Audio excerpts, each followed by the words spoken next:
السلام علیکم ورحمۃ اللہ وبرکاتہ۔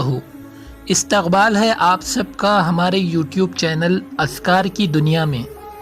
جیسا کہ آپ سب کو پتہ ہے، ہمارے چینل پر قرآن اور حدیث کی روشنی میں ذکر و اذکار اور وظائف بتائے جاتے ہیں، لیکن خواتین و حضرات، ذکر و اذکار اور وظائف میں اثر اور نور فرائض کے اہتمام سے آتا ہے۔ جتنے بھی قرآنی اور احادیث سے ثابت ذکر و اذکار وظائف ہیں، ہم ان سے فائدہ فرائض کے اہتمام سے ہی اٹھا سکتے ہیں، اس لیے ہماری زندگیوں کے اندر میں فرائض کا خوب اہتمام ہو۔ چلیے، آج کا ہمارا ٹاپک خیر و برکت اور شفا کے لیے۔ 4 چیزوں میں خیر و برکت اور شفا ہے۔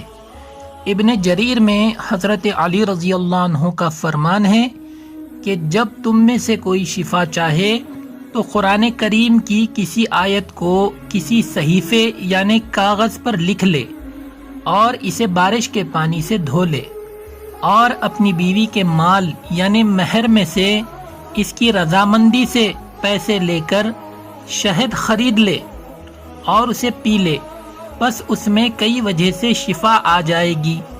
قرآن کریم کے بارے میں اللہ تعالیٰ کا فرمان ہے، سورہ بنی اسرائیل کی آیت میں آتا ہے، جس کا ترجمہ ہے، ہم نے قرآن میں سے وہ نازل فرمایا ہے جو شفا ہے اور رحمت ہے مومنین کے لیے۔ ایک اور آیت سورہ قاف کی ہے جس کا ترجمہ ہے، ہم آسمان سے بابرکت پانی برساتے ہیں۔ اور ایک آیت میں آتا ہے سورہ نساء کی کہ جس کا ترجمہ ہے، اگر عورتیں اپنے مال یعنی مہر میں سے اپنی خوشی سے تمہیں دے دیں تو بے شک تم اسے کھاؤ مزیدار خوشگوار سمجھ کر۔ سورہ نحل کے بارے میں اللہ تعالیٰ فرماتے ہیں کہ شہد میں لوگوں کے لیے شفا ہے، یعنی شہد کے بارے میں اللہ کا یہ فرمان ہے۔ ابن ماجہ میں ہے کہ حضور اکرم صلی اللہ علیہ وسلم فرماتے ہیں، جو شخص ہر مہینے میں 3 دن صبح کو شہد چاٹ لے، اسے کوئی بڑی بلا نہیں پہنچے گی۔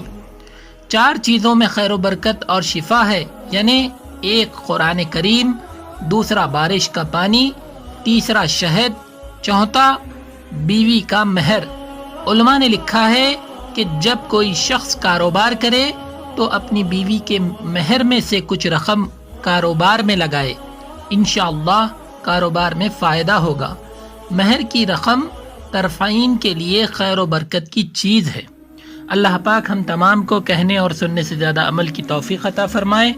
اسی کے ساتھ ملتے ہیں پھر آئندہ کی ویڈیو میں، تب تک کے لیے اجازت دیجیے۔ جو لوگ ہمارے چینل پر نئے آئے ہیں وہ ہمارے چینل کو سبسکرائب کریں، لائک کریں، اور اسی طرح سے ویڈیو کو شیئر بھی کرتے رہیں تاکہ ہماری حوصلہ افزائی ہوتی رہے۔ تب تک کے لیے اجازت دیجیے۔ السلام علیکم ورحمۃ اللہ وبرکاتہ۔